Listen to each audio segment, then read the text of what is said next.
Good morning student, welcome class. देखो बच्चों, हम पढ़ रहे हैं class 10 Hindi medium physics pre foundation classes और हमने चैप्टर स्टार्ट किया हुआ है लाइट यानी प्रकाश। ठीक है, प्रकाश के बारे में हम 3 लेक्चर पढ़ चुके हैं, तो पहले थोड़ा उसे रिवाइज करते हैं, फिर हम पढ़ेंगे प्रकाश के परावर्तन के बारे में, जो कि एक हमारा बहुत डिटेल में हमें पढ़ने वाला टॉपिक है। प्रकाश का परावर्तन क्या होता है, परावर्तन किस प्रकार होता है, परावर्तन से संबंधित कुछ राशियाँ, कुछ परिभाषा क्या है, फिर इसके नियम के बारे में हम पढ़ेंगे, फिर इसके बाद में हम इमेज के बारे में पढ़ेंगे, परावर्तन के प्रकार के बारे में पढ़ेंगे, फिर दर्पण के बारे में पढ़ेंगे। तो आगे कई क्लासेस हमें इस परावर्तन पर पढ़नी है, तो बहुत इंपॉर्टेंट टॉपिक पढ़ने वाले हैं हम आज, प्रकाश का परावर्तन। ठीक है, तो परावर्तन से पहले हम थोड़ा पिछला रिवाइज कर लेते हैं कि क्या हम पढ़ चुके हैं। तो हमने पढ़ा है अभी तक कि प्रकाश क्या होता है। प्रकाश ऊर्जा का एक रूप होता है जिसकी वजह से हम वस्तुओं को देख सकते हैं। फिर उसके बाद में हमने पढ़ा है प्रकाश की प्रकृति के बारे में कि प्रकाश की प्रकृति क्या होती है। तो प्रकाश द्वैत प्रकृति का होता है, यानी ड्यूल नेचर, यानी कि प्रकाश कणीय प्रकृति भी प्रदर्शित करता है तो तरंगीय प्रकृति भी प्रदर्शित करता है। ठीक है, इसके बाद में हमने पढ़ा था प्रकाश के स्रोत के बारे में कि प्रकाश के स्रोत 2 तरह के होते हैं। एक वो स्रोत होते हैं इल्यूमिनेटिंग, यानी ऐसे स्रोत जो कि क्या होते हैं, स्वयं के प्रकाश से प्रकाशित होते हैं, और एक ऐसे स्रोत होते हैं जो कि स्वयं तो प्रकाशित नहीं होते लेकिन दूसरे के प्रकाश से प्रकाशित होते हैं। ठीक है, एक में आता है सूर्य और एक में आता है हमारा चंद्रमा। इसके बाद में फिर हमने पढ़ा था माध्यमों के बारे में, और माध्यमों के बारे में हम पढ़ चुके थे कि माध्यम भी 3 प्रकार के होते हैं। ऐसे माध्यम जिनके आर पार देखा जा सके उन्हें हमने पारदर्शी कहा। ऐसे माध्यम जिनके आर पार नहीं देखा जा सकता उन्हें हमने अपारदर्शी कहा। और ऐसे माध्यम जिसमें प्रकाश की किरणें गमन तो करती है लेकिन कुछ ही दूरी तक करती है उन्हें हमने कहा पारभासी माध्यम, ट्रांसल्यूसेंट मीडियम। ठीक है, यहाँ तक हमारे माध्यम हो चुके थे। तो फिर इसके बाद हम आज स्टार्ट करेंगे हमारा टॉपिक प्रकाश का परावर्तन। ओके, अब प्रकाश के परावर्तन क्या जो है इसके बारे में थोड़ी सी एक मैंने आपको हिंट दिया था। प्रकाश के गुण के अंदर क्या बोला था कि जो प्रकाश होता है वो एक कभी जब चिकनी सतह से टकराता है तो टकराने के बाद उस चिकनी सतह से टकराकर पुनः अपने पहले माध्यम में लौट जाता है, और इसे हम कहते हैं प्रकाश का परावर्तन, और उसी को हम आज डिटेल में स्टडी करते हैं। ठीक है, तो प्रकाश का परावर्तन क्या होता है देखिए।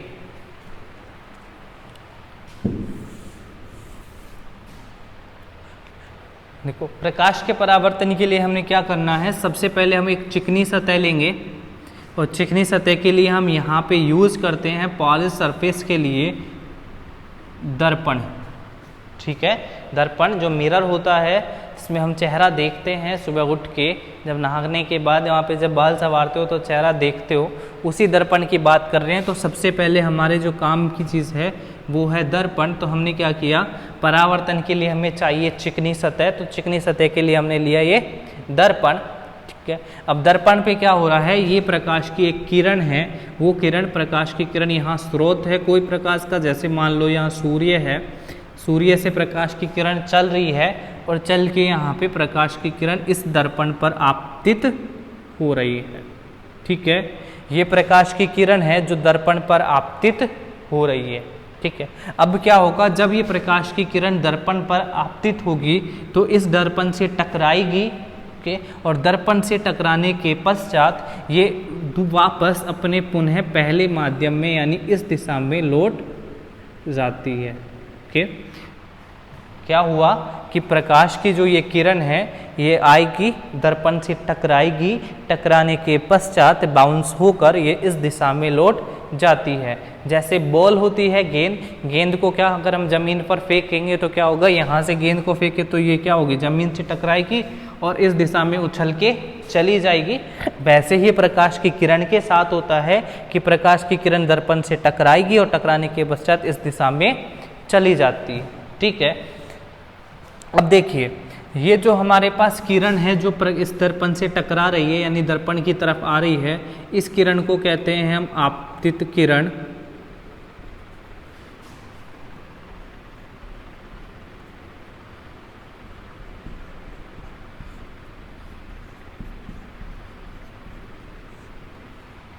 ठीक है। ये वाली किरण जो टकराने के बाद जा रही है, ये वाली कहलाती है परावर्तित किरण। ये है हमारा दर्पण। इसके अलावा एक और चीज़ हम यूज़ करते हैं यहाँ पर, जिसे हम कहते हैं अभिलंब, जो n से दर्शाया जाता है। ओके, ये आपतित किरण है, ये परावर्तित किरण है, ये दर्पण है, ये अभिलंब है। अब देखो हो क्या रहा है कि एक प्रकाश की किरण है जो दर्पण पर आपतित हुई, दर्पण से टकराई और टकराने के पश्चात ये उसी दिशा में, यानी टकराने के पश्चात पहले माध्यम में वापस लौट गई, टकरा कर चली गई। और ये ही हमारी जो घटना होती है, ये कहलाती है प्रकाश का परावर्तन। अब परावर्तन में देखो होता क्या है, तो देखो यहाँ हमारे दो मीडियम्स हैं, यानी माध्यम है। यहाँ जो ऊपर थी वो हवा थी, जो नीचे है वो क्या है, हमने कौन सा लिया है, दर्पण लिया है, यानी कांच लिया है। तो प्रकाश की किरण क्या है, हवा से कांच में आ रही है, चिकनी सतह पर आ रही है। तो दूसरे माध्यम में क्या होता, अगर कुछ नहीं होता तो प्रकाश की किरण ये ऐसे निकल जानी चाहिए थी, यानी सीधी रेखा में गमन कर जानी चाहिए थी, लेकिन ये सीधी रेखा में गमन ना करके ये इस दिशा में, यानी अपने पहले माध्यम में वापस जा रही है। तो इसी घटना को हम प्रकाश का परावर्तन कहते हैं। और इसको हम कैसे एक्सप्लेन करेंगे कि जब प्रकाश की किरण एक माध्यम से, यानी हवा से, तो जब प्रकाश की किरण एक माध्यम से दूसरे माध्यम में जाती है तो दूसरे माध्यम की सतह से टकराकर पुनः पहले माध्यम में लौट जाती है। इस घटना को प्रकाश का परावर्तन कहते हैं। जब प्रकाश की किरण एक माध्यम से, यानी हवा से, दूसरे माध्यम में, यानी कांच में जा रही है, तो दूसरे माध्यम की सतह, यानी दर्पण से टकराकर, उस कांच से टकराकर वापस अपने पहले माध्यम यानी हवा में लौट जाती है। यह घटना प्रकाश का परावर्तन कहलाती है। परावर्तन में क्या होता है कि प्रकाश यहाँ चिकनी सतह से टकराकर वापस उसी माध्यम में लौट जाता है। ये है प्रकाश का परावर्तन। अगर परावर्तन नहीं होता तो ये इस कांच से टकराने की बजाय ये अंदर चला जाता, यानी उसी दिशा में चलता रहता, क्योंकि हमने पढ़ा प्रकाश सीधी रेखा में चलता है। तो सीधी रेखा में ऐसा चलता, लेकिन ऐसा हुआ नहीं। यहाँ चलने की बजाय ये टकराकर इस दिशा में चला गया, और इससे हमने कहा प्रकाश का परावर्तन। ठीक है, तो ये समझ में आ गया प्रकाश का परावर्तन क्या है। जब प्रकाश एक माध्यम से दूसरे माध्यम में जाए, दूसरे माध्यम की सतह से टकराए, टकराने के पश्चात पहले माध्यम में चला जाए, उसे हमने परावर्तन बोलेंगे। परावर्तन यानी टकराकर वापस लौटना बोलेंगे। परावर्तन के अंदर क्या होता है कि स्रोत से प्रकाश की किरण चलती है, चिकनी सतह यानी दर्पण से टकराती है, टकराने के पश्चात उस माध्यम में वापस आ जाती है। ठीक है, अब हम वन बाय वन हर चीज़ के बारे में समझते हैं कि किस किस चीज़ के बारे में, अभिलंब, अपतन कोण, परावर्तन, इन सब के बारे में। तो सबसे पहले आती है हमारा फर्स्ट पॉइंट,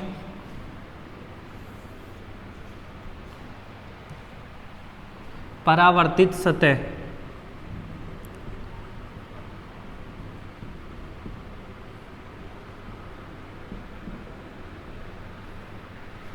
तो देखो परावर्तित सतह क्या होती है, ऐसी सतह जिससे परावर्तन होता है, यानी एक ऐसी सतह या ऐसी अंतरा सतह, दोनों माध्यमों को मिलाने वाली ऐसी अंतरा सतह जिससे प्रकाश की किरण टकराती है, उसे हम कहते हैं परावर्तित सतह। एक ऐसी सतह जिससे प्रकाश का परावर्तन हो, परावर्तन का मतलब जिससे प्रकाश की किरण टकरा रही है, उसे कहा जाता है परावर्तित सतह।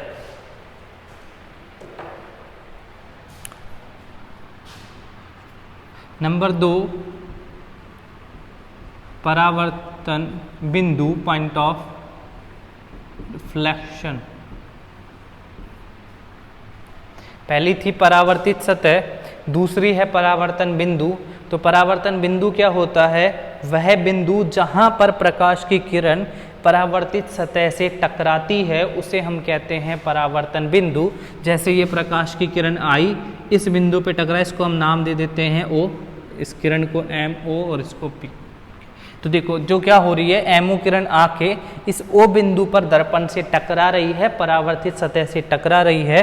तो ये जो बिंदु O होगा हमारा, ये क्या होगा, परावर्तन बिंदु, यानी वह बिंदु, परावर्तित सतह पर स्थित वह बिंदु जहां पर आपतित किरण, प्रकाश की किरण इस दर्पण से या परावर्तित सतह से टकराती है, उसे ही हम परावर्तन बिंदु कहते हैं, यानी वो बिंदु जहां से परावर्तन हो रहा है। ठीक है, 2 पॉइंट हो गए। तीसरा पॉइंट,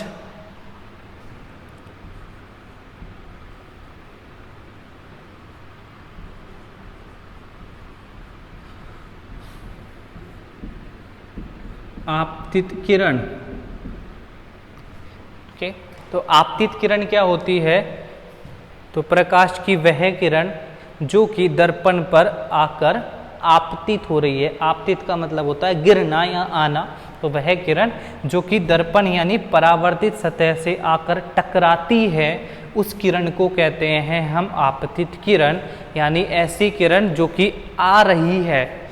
कि आपतित का मतलब जो किरण आ रही है, आकर दर्पण पर गिर रही है, उसको हमने आपतित कहा। या अगर हम मोर टेक्निकल लैंग्वेज में जाएं तो ऐसी प्रकाश की किरण जो दर्पण की सतह पर आकर उससे टकराती है, उस किरण को हम आपतित किरण कहते हैं। और हमारे यहाँ डायग्राम में ये एमओ किरण जो है ये इस दर्पण पर आके टकरा रही है, ओ बिंदु पे परावर्तन कर रही है।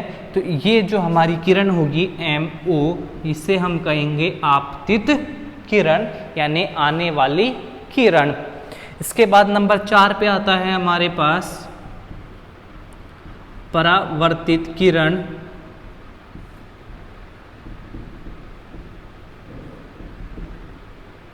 तो देखो परावर्तित किरण क्या होगी? आपतित किरण जो होती है, जो इस पर आकर टकराती है, और टकराने के पश्चात जो किरण वापस परावर्तित होती यानी लौट कर जाती है, उस किरण को हम कहते हैं परावर्तित किरण। ठीक है, यानी ऐसी किरण जिसका परावर्तन होता है, जो किरण टकराने के पश्चात वापस लौट कर जाती है, वो कहलाती है परावर्तित किरण। और हमारे इस डायग्राम में ओपी किरण परावर्तित किरण है, क्योंकि ये वाली आ रही है, ये टकराकर वापस जा रही है। तो सिंपली सी आपतित किरण वो किरण है जो आती है, टकराती है। परावर्तित किरण वो किरण है जो कि टकराकर वापस जाती है। तो एक ऐसी किरण जो दर्पण की सतह से यानी परावर्तित सतह से टकराकर वापस पुनः अपने माध्यम में, पहले माध्यम में लौट जाती है, वह किरण परावर्तित किरण कहलाती है। और हमारे डायग्राम के अंदर परावर्तित किरण है OP। तो परावर्तित किरण हो गई है OP 4।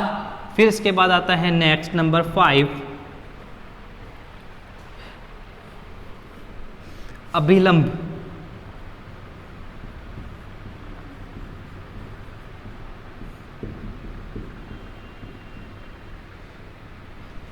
देखो अभिलंब क्या होता है? तो ये जो मैंने यहाँ पे डॉटेड लाइन बनाई है, ये है हमारा अभिलंब। अब अभिलंब होता क्या है? तो अभिलंब एक ऐसा काल्पनिक रेखा या ऐसी काल्पनिक तल है जो कि हमारी परावर्तित सतह के साथ 90 डिग्री का कोण बनाए, क्योंकि लंब है, लंब का मतलब 90 डिग्री एंगल। तो ऐसी काल्पनिक रेखा जो परावर्तित सतह के साथ 90 डिग्री का कोण बनाती है, उसे हम अभिलंब कहते हैं। यानी जैसे अगर ये मेरा प्रकाश, ये हाथ को मैं मान लूँ ये परावर्तित सतह है, तो अभिलंब क्या होगा? ये पेन जिसके 90 डिग्री पर। ठीक है, तो क्या होता है? ऐसी काल्पनिक रेखा, क्योंकि वास्तव में नहीं होती है, तो ऐसी काल्पनिक रेखा जो कि हमारे दर्पण की सतह के लंबवत होती है, यानी ये एंगल 90 डिग्री होता है, उसे हम कहते हैं अभिलंब। ओके, तो यहाँ पर अभिलंब को हमेशा N से दिखाया जाता है। अभिलंब के बाद आता है नंबर 6 पे आपतन कोण।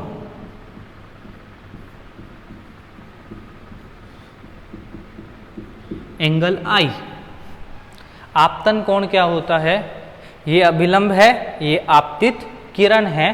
तो अभिलंब और आपतित किरण के बीच में जो कोण बनता है उसे हम आपतन कोण कहते हैं। एंड दिस इज इम्पोर्टेंट, क्योंकि ये बहुत काम में आने वाला है हमारे। ओके, तो अच्छे से याद रखना, आपतन कोण क्या होगा? अभिलंब और आपतित किरण के बीच का कोण, यानी आपतित किरण अभिलंब के साथ जो कोण बनाती है उसे हम आपतन कोण कहते हैं। आपतन कोण हमेशा I से दर्शाया जाता है। नंबर 7, परावर्तन कोण